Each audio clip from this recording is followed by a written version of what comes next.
বাস্তবে একটা সত্যি কথা বলি ভাই, পছন্দের মানুষ কখনো নিজের হয় না। হয়তো হারিয়ে যায়, নয়তো অন্য কেউ ছিনিয়ে নেয়।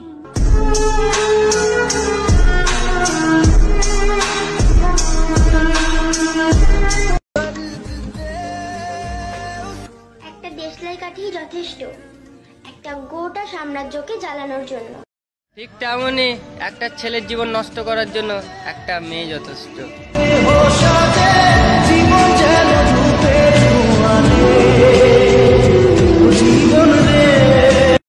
অনেক কথা বলার মানুষটা যদি হঠাৎ করে চুপ করে যায় তবে বুঝে নিও আঘাতটা অনেক। শোনো, পরিস্থিতি যে কোনো সময় পরিবর্তন হতে পারে, তাই জীবনে কখনো কাউকে কষ্ট দিও না। আজ হয়তো তুমি শক্তিশালী, কিন্তু মনে রেখো সময় তোমার থেকেও বেশি শক্তিশালী।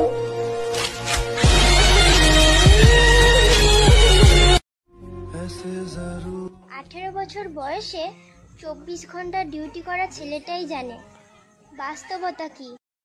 তুমি সত্যি বলেছো বোন। ছেলেদেরকে 18 বছর হলেই নিজের ঘর ছেড়ে প্রবাসে আসতে হয়। আর এই দুনিয়াতে কষ্ট যে কাকে বলে একমাত্র প্রবাসে কাজ করা ছেলেটাই জানে কষ্ট কাকে বলে।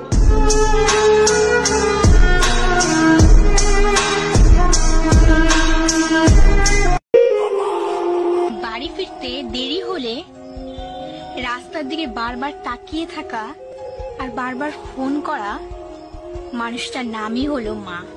ঠিক তেমনই ছেলেদেরও যদি একটু লেট হয় তাহলে বারবার ফোন করে জিজ্ঞেস করা হয়, কোথায় আছিস, কখন আসবি, খাবি না?